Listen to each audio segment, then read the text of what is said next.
3 months ago, somewhere around Christmas, I posted something about my friend's accident in the community, and I mentioned it wasn't just a regular accident. Something weird and scary happened that led him to getting a really bad fracture in his leg. I said that at the end of the post. If you guys wanted his story told, let me know. And you guys did, so here we are.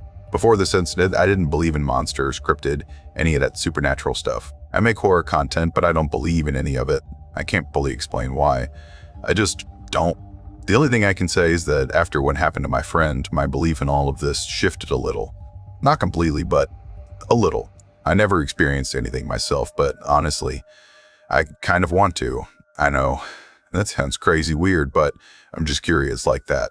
Anyway, I've got some creepy monsters and cryptid stories for you today. And before we get into it, if you've experienced something yourself and want it told, you can always send it here. So, without further ado, drop a like, subscribe if you haven't already, and comment below what you want to see next. Let's get into today's stories. This happened about 2 years back, and I genuinely wish I could just forget it and move on. But it doesn't really work that way. I've told maybe 2 people before now, and I'm sending it to you. So I was coming home from a family reunion. It was late as hell. I had work the next morning, couldn't stay over like everybody else. The drive was around 2 hours, and the stretch of road I was taking, man, if you've ever driven something like that at night, you already know. Trees and bushes packed in tight on both sides. No lights, no signs, nothing. The kind of road where your headlights feel almost pointless because the dark just swallows everything up past a certain point. Cars would pass me going the other direction every few minutes or so, but other than that, it was just me. About half an hour in, maybe a little more, I just crashed. Not literally, but you know that thing where the tiredness hits you all at once out of nowhere? Like you're fine and then you're suddenly not fine at all. That happened. My eyes were getting heavy and my head kept doing that slow drop, and I knew I wasn't going to last another hour and a half like that. I kept telling myself there'd be a gas station or a rest stop coming up, but there wasn't. Just more road and more trees. So I did something I'd probably tell anyone else was a terrible idea. I pulled off onto the grass on the side of the road and kind of tucked the car in behind some bushes where I figured passing headlights wouldn't really catch it. Checked the time. It was 11:08. Figure I'd sleep maybe an hour tops. Locked all the doors, cracked the window just a little because it was stuffy, and that was it. Out like a light. First time I woke up, something was scratching at the car. That light, slow kind of scratching, like something small dragging itself along the door. I looked at the clock. It was 11:43. Sound stopped after maybe 10 seconds. I was still half asleep and barely processing anything, so I told myself raccoon or whatever and went right back under. Second time I woke up, it was 12:50, and then the scratching was back, except this time it wasn't stopping. I just laid there for a second, blanked out, heart going, and then somebody knocked on the passenger window. 3 knocks. Slow, not aggressive, just deliberate. I shot up and looked over. There was a kid standing outside. Boy, maybe 7 or 8 years old. Just standing there in the dark right next to my window staring at me. And I don't know how to explain this, but something just felt wrong the second I saw him. Not wrong like I was scared of a little kid, just wrong like the whole image didn't make sense. What is the child doing out here at almost 1 in the morning in the middle of nowhere? His clothes were messed up, like really messed up. Torn in places, dirty, hanging off him like they were a size too big. His face was this awful pale color, and he looked, I don't know, hollowed out. Like someone who hadn't slept in days and hadn't eaten in days, and had just been running on nothing. Dark circles under his eyes, cracked lips, the whole thing. I cracked my window a little and said, "Hey, you okay? What's going on?" He just stared at me. And then he said in this weird flat voice, Dad, it hurts. Dad, please don't leave me here, Dad, come back. I don't know where you went, Dad, please." All in one breath almost, like he was reciting it. I just sat there for a second not knowing what to do with that because, okay, clearly I'm not his dad. I'm a stranger in a car. So either this kid is completely out of it, maybe in shock, maybe just genuinely confused and scared out of his mind, or something else was going on. I figured the first thing, kid's lost, kid's scared, kid's not thinking straight. I get out of the car, I know, but he was a kid. "Hey, I'm not your dad, okay, but I'm here, I got you. What happened? Where are your parents?" He went completely quiet, like mid-sentence quiet, just shut off. and he was looking at me but not really at me. More like just past me, through me. That's when I noticed his arm. He was bleeding, running down from somewhere under his sleeve and just dripping off his fingers. Not like a little scrape, actual blood. Okay, you're bleeding. Hold on. Stay right here. I turned around and reached into the back seat. I had a water bottle back there and I think some chips or something. I don't remember exactly. The whole thing took maybe 20 seconds, maybe less. I turned back around and he was gone. I stood there like an actual idiot. Hello? Nothing. Walked around the front of the car, behind it, swept my phone flashlight across the bushes. Nothing. No sound, no footsteps, no rustling in the trees. Nothing. Just gone. Completely gone in less than half a minute. Okay, so I really don't mess with that stuff, like the Skinwalker stories or whatever. My grandparents used to talk about that. My grandmother especially. Dead serious about it too. But I always kind of tuned it out, and I've never seen the stuff online. People posting these experiences and going deep into what skinwalkers are supposed to do, how they're supposed to act. I never really bought into it. Even when I saw those posts, I was like, okay, cool, creepy story, but come on. I'm standing in the dark next to my car at 1 a.m, and a child just disappeared in front of me in under 30 seconds without making a single sound, and I could not tell you where he went. And the way he was talking, "Dad, come back. Please, Dad, it hurts." Like it wasn't really coming from him, you know? Like someone playing a recording of a scared kid but getting it slightly wrong. I don't know. I got back in the car. I pulled out onto the road and just drove. Wasn't tired anymore, I'll tell you that much. About a minute up the road, just around a bend, there was a car pulled off to the side with the driver door wide open, sitting there, grunting, lights on, just empty. I slowed down to look. No one inside, no one around it. I checked my mirrors, nothing behind me. I kept driving, and right before that car disappeared from my rear view, I caught something at the edge of the taillights, just at the very edge, where the lights started giving out. A small shape standing in the middle of the road, completely still, just watching me go. Probably nothing. But it was about the same size as that kid. I didn't stop. I didn't slow down. I just drove until I hit the highway and there were lights again, and other cars, and I could finally breathe properly. And at last, I just want to say, don't sleep on the side of empty roads. Seriously. Just don't. I'm 21 now. This happened when I was 16, and I still don't fully know what to make of it. I've sat on this for years because, honestly, that's the last thing I wanted was people laughing at me or thinking I made it up for attention. But I figure enough time has passed, and I just wanted out of my head and somewhere else for a change. So I grew up in a small town in Washington State. If you know anything about Washington, you probably already know it has more Bigfoot sightings logged than almost anywhere else in the country. Like it's not even a competition. People around there don't always talk about it openly, but it's just kind of there in the background, you know?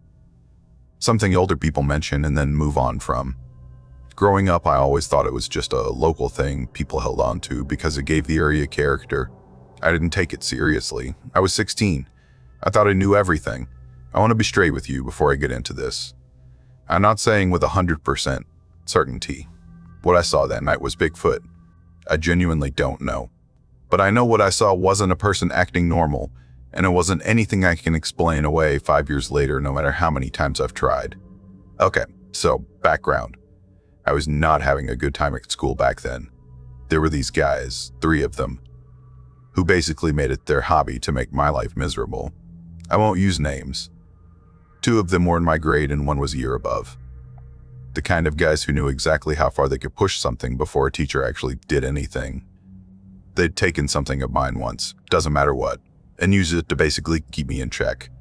Told me if I said anything to anyone, they'd make sure the whole school knew about it. And I was already the kind of kid who cried over stuff that probably shouldn't have made me cry, and they knew that. I was terrified of being laughed at more than I was terrified of them, which is a horrible position to be in when you're 16 and just trying to get through the day. That evening, my parents were away. They'd driven out to visit my mom's sister a few towns over and weren't coming back until the following afternoon. It was just me and my older sister at home. She was 20, home from college for a few weeks. She didn't know anything about the situation at school because I hadn't told her. I hadn't told anyone. So around 6, maybe 6:30, these 3 guys showed up at our front door. My sister answered. They were all smiles, totally relaxed. Told her they were friends of mine from school and wanted to know if I wanted to come hang out for a bit, walk around, nothing major. My sister had no reason to think anything of it. Told me my friends were at the door, and I walked out and saw them standing there and my stomach just dropped. I said no. I actually said it, which looking back took more guts than I usually had back then. But my sister was right there, kind of smiling at me like, go on, have fun. And these guys were giving me this look that I knew very well. The kind of look that said, this is happening one way or another. And I didn't want my sister pulled into it. She thought they were my friends, and I didn't want her to find out right there at our door that I'd been letting this happen for months without saying anything. So I went.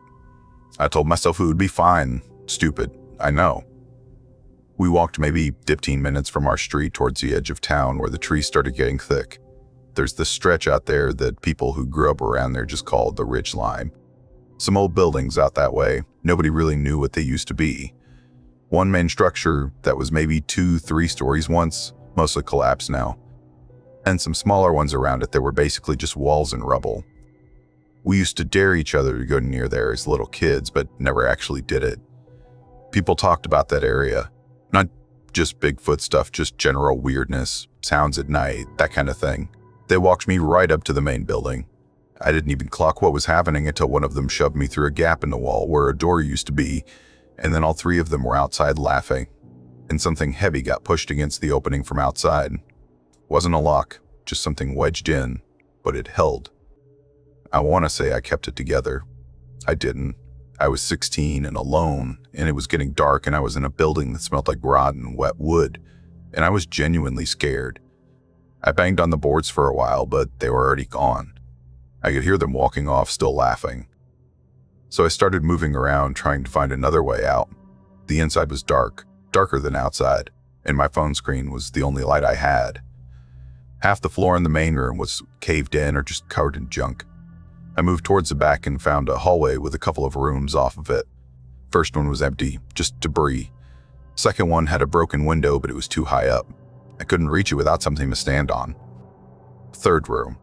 I pushed the door open and the smell hit me first. Heavy and wrong, like meat that's been sitting out too long. Way too strong. I held my phone up. There was something in the far corner of the room.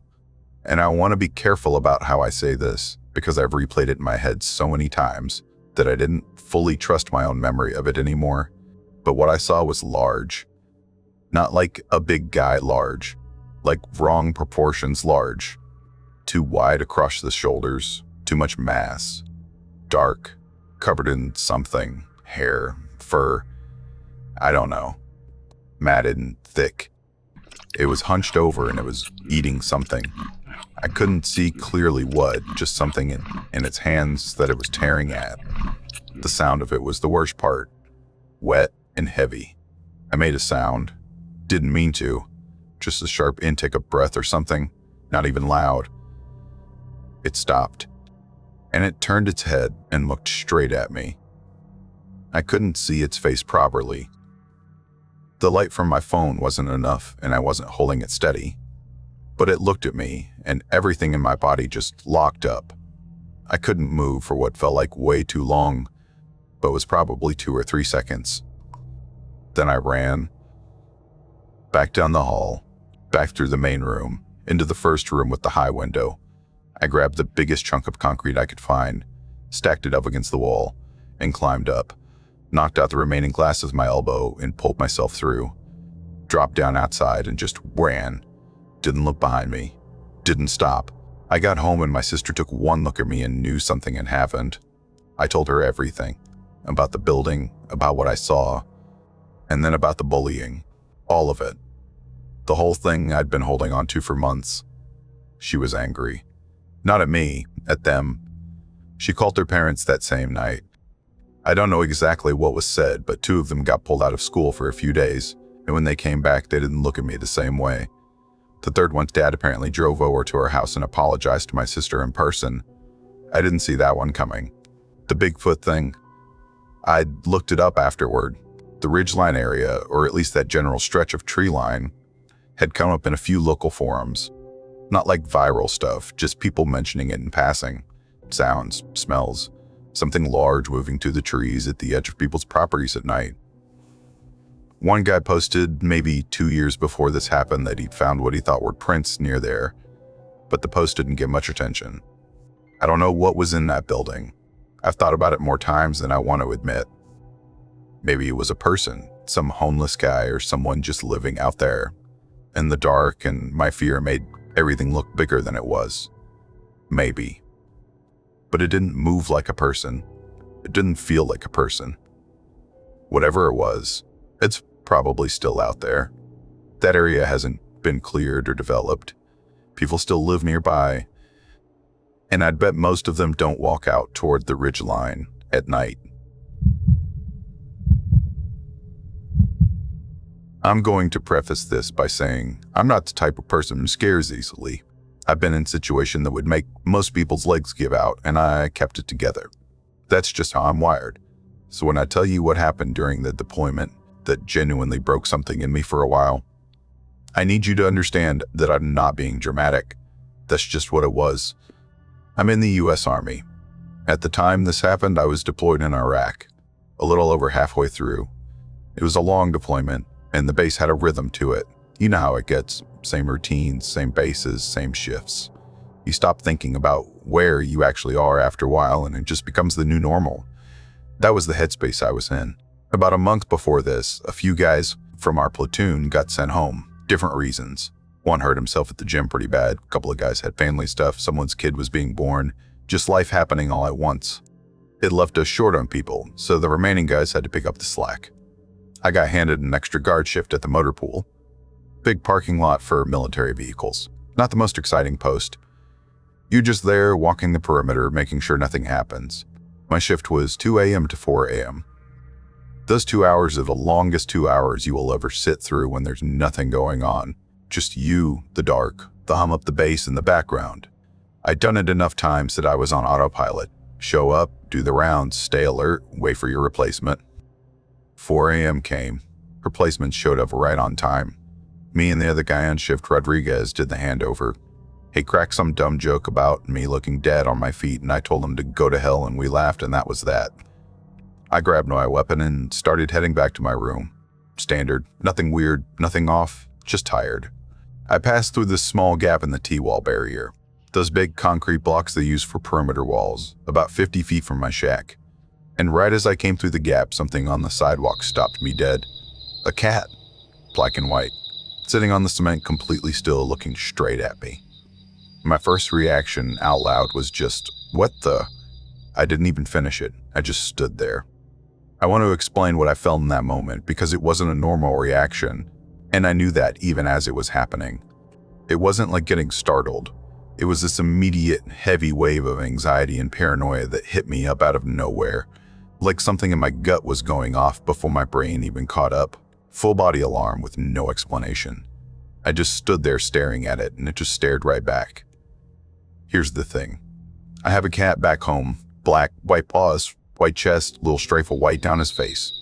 And this cat looked exactly like him. Identical. And I think that's what cut through the weird feeling for a second. Something that familiar in a place that familiar was absolutely not. I let out a breath. "What are you doing here, man?" I said, not even really to the cat, just to hear my own voice. "Come here." I took a few steps forward, slung my rifle to my side, crouched down with one arm out, doing that thing you do when you're trying to get a cat to come to you. Arm out, little clicking sound with my mouth. And that's when everything changed. When I crouched down, I'm about 6 feet standing, so crouching put me at about 3 feet. The thing in front of me looked completely different. Not like it moved. More like the angle flipped, what I was seeing entirely, like one of those optical illusion sculptures that look like one thing from the front and something completely different from the side.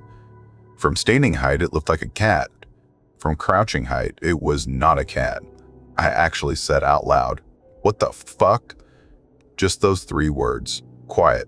Almost to myself. Because that was the only thing my brain could produce. It was large. Wide across the body, low to the ground. Head dropped down close to the cement.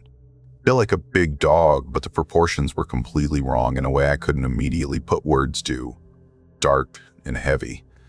And it had not moved a single inch this whole time. Every trained response I had just left me.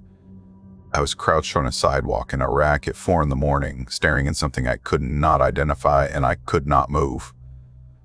The only light was a street lamp, maybe 15 meters behind me, but I could see its eyes perfectly, clearer than anything else, almost like they were lit from the inside.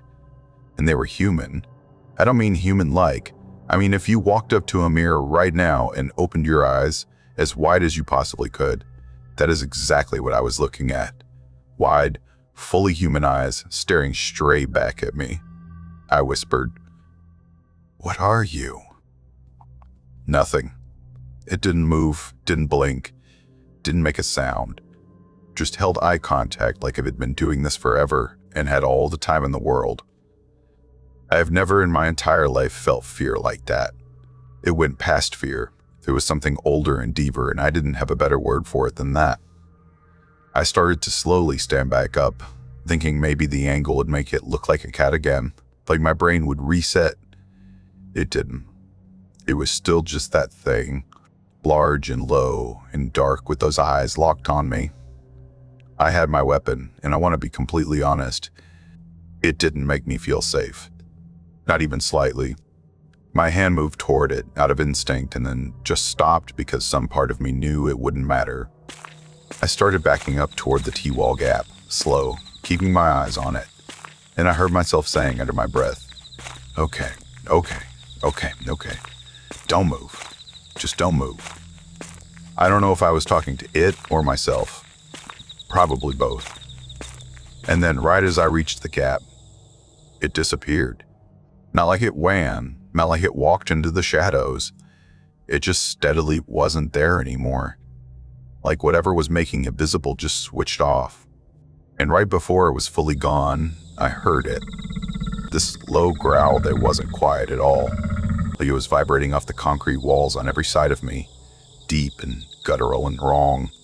The kind of sound that doesn't just hit your ears. It hits somewhere inside your chest. I said one thing. Nope. And I ran. Full sprint across the gravel road straight to my team leader's room. I banged on his door, and when he opened it, half asleep looking at me like I'd lost my mind, I just said, "Hey man, can I crash here tonight? Gotta be up early and my alarm's been broken." He looked at me for a second, looked at the state of me and just said, "Yeah, get in here." He didn't ask questions. I think you could tell something was off, but he let it go. I slept on his floor and I did not sleep well. For the next week or so, I kept to myself, told myself it was exhaustion, a trick of bad lighting. My brain was doing something strange after too many long shifts. I almost believed it. Then Marcus brought it up. Marcus was in my platoon, had the motor pool shift 2 nights after mine. We were eating together maybe 10 days later, and he went quiet mid-conversation, staring at his food. And then he just said, "Hey, you ever see anything weird out by the motor pool?" I put my fork down. "What do you mean, weird?" I said. He looked at me for a second. "Like an animal or something near the T-wall gap." I didn't say anything. Just waited. He described a cat, black and white, sitting on the sidewalk staring at him. How it didn't move, how something about it made him feel immediately deeply wrong. How he crouched down and it stopped looking like the cat. He stopped talking and just looked at me. I said, "The eyes?" He went completely still. "You saw it too." "Yeah." Neither of us said anything for a long moment. Then he said quietly, "They looked human. I kept telling myself I was seeing things, but they looked completely human." "I know," I said. "I know." We talked through the whole thing, both of us, comparing what we saw. Everything matched. The size, the way it disappeared, the growl off the walls. He'd had the same feeling of dread sitting on him ever since. We agreed not to bring it up to anyone else. Not because we were embarrassed, more like something about it felt like it shouldn't be spoken about too much. Like we'd already said more than we should. 3 days later, Marcus didn't show up for morning formation. They found him about 2 hours later near the motor pool, just inside the T-wall gap, on the ground, right on the same stretch of sidewalk. Conscious, but barely. No visible injuries anyone could explain. Nothing broken, no wounds, no sign of a fall, just on the ground. His eyes were open, and he kept staring at the same spot in front of him like something was still there that nobody else could see. I was standing nearby when they were working on him. I leaned down and said, Marcus, look at me." He turned his head slowly and looked at me. I wish he hadn't, because the look on his face wasn't pain and it wasn't confusion. It was the same thing I felt crouched on that sidewalk. That deep, ancient, past fear thing just sitting in his eyes. He didn't say a word. They medevaced him out that same day. I never got a clear answer on what happened to him medically. Last I heard, he was stateside, recovering, but nobody could tell me what exactly he was recovering from. I finished the rest of that deployment without seeing it again. But every few nights when I was alone, somewhere on base, that same feeling would come back. That heavy, suffocating anxiety settling into my chest out of nowhere. Just sitting there like it lived there now.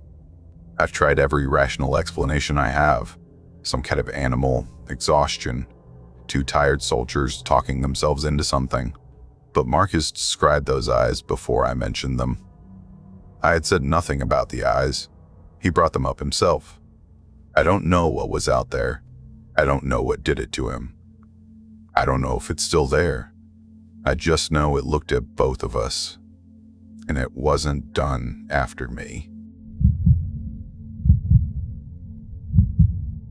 So here it is, my friend's story. Josh is 34, lives in New Jersey, been my friend for years. He rides bikes, like seriously into it. Not just casual weekend stuff, but a whole lifestyle.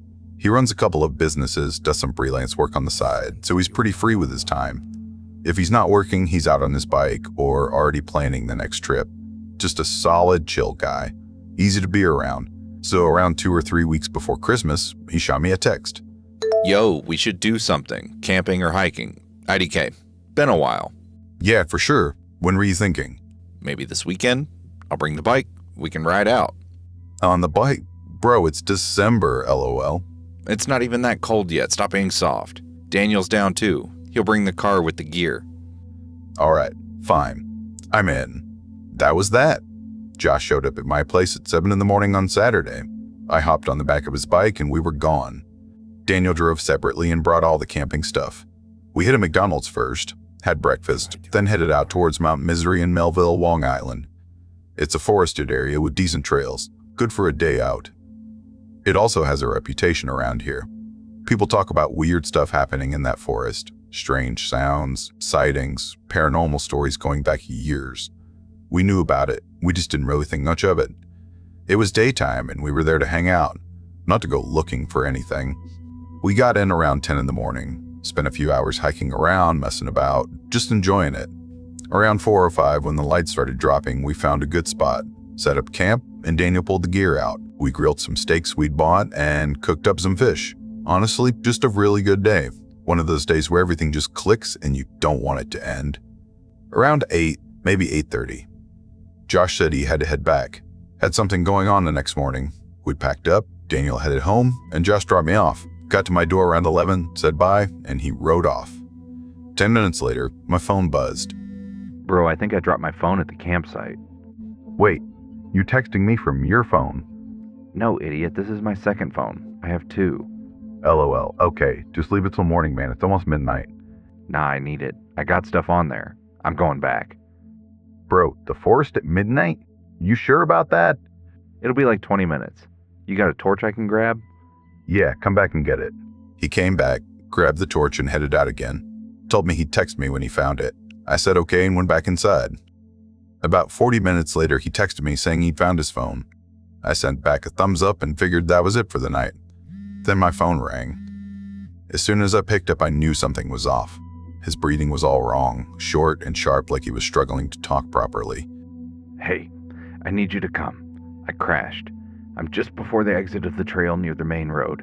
I called 911 already, but can you come? What? Josh, what happened? Are you okay? I fell off the bike. Just come, bro. I'll explain when you get here. Just come now. I grabbed for my keys and drove. Got there maybe 15-20 minutes later. Ambulance was already there when I pulled up. Josh was on the ground, conscious but in a really bad way. His bike was on its side, about 20 feet from him, one handlebar bent up. Looked like he'd hit a tree at speed and got thrown. He had a deep gash on his head. His arm was at an angle it shouldn't have been, and his knee looked awful. They took him in. I followed and called Daniel on the way. He was in the hospital for 2 days. Fractured knee, fractured arm, stitches on his head. They were monitoring him for a concussion as well. Daniel showed up the next morning. Another friend came that evening. I was there most of the time, just keeping him company. Second day, when he was more alert and the meds had settled him down a bit, I asked what actually happened out there. Something about that phone call had been sitting wrong with me. He went quiet for a second, and then he said, I found the phone easy, right where I thought I left it. Started heading back out, using the bike light. And just before the main path, you know, where the trees start thinning out near the exit, I heard something first, like digging. Heavy, rhythmic, something scraping into the ground. I slowed down because I didn't know what it was, and then I saw it. It was crouched down near the side of the path. And man, I don't even know how to describe this without sounding insane. It was big. Not like an animal big, just wrong-sized, like it shouldn't exist. Long arms. Way too long. And its back was hunched up in a way that didn't look right. Dark, like it had thick fur or something covering it, but patchy and uneven. It was digging into the ground with its hands, and this is the part that got me. It was eating whatever it was pulling out. Just bringing it up to its face and eating it. The sound of it, man. I can't get that sound out of my head. Then it stopped. Just stopped completely and turned its head towards me. Didn't stand up. Didn't make a noise. Just turned and looked at me. And I couldn't see a face properly. It was just too dark. But I could feel it looking at me. I froze for maybe 2 seconds, and then I just floored it. I don't know why I sped up instead of stopping. I just panicked and went. And then the path curved, and I didn't take it right, and I went straight into a tree. No sound from it after that. No chasing, nothing. Just that moment of it turning and looking, and then Josh was gone. Now look, we've gone back and forth on what it could have been. Josh's first thought was a bear, and honestly that makes sense on paper. Out in a forest, dark, something big with fur digging in the ground and eating. But he said it didn't look like a bear. Not even close. Bears are massive, wide, heavy looking. This thing was thin, like weirdly thin for how tall it was. Long limbs, hunched, almost angular. He said the fur was there, yeah, patchy and dark like a bear or whatever people describe Bigfoot as, but the shape was completely different. Too slim, too tall. Wrong proportions all around. He said Bigfoot people always describe something massive and broad, and this was nothing like that. So, we don't know. We genuinely don't know what it was. Could have been some people messing around out there. Someone shooting a short film, a student project, a prank. People do that stuff in the forest with a reputation like that all the time. But Josh went back in daylight 2 days after he got discharged, just to the edge of the path. No equipment, no setup, no tire tracks, nobody around. And the spot where he saw it digging, there was a hole in the ground. Not huge, maybe the size of a basketball. But something had been in that dirt. Make of that what you want. What we know for sure is that whatever he saw scared him bad enough that he lost control at speed and ended up with a fractured knee, a fractured arm, and stitches in his head. Paranormal or not, it was real enough to do that. He's recovering. Knee took the worst of it, and he's still in physio, but getting there. First thing he said when he could finally joke about it was that he's never going back to that forest at night. I looked into Mount Misery after all of this. There's a lot out there. Sightings, weird stories, people reporting strange things in those trees going back years.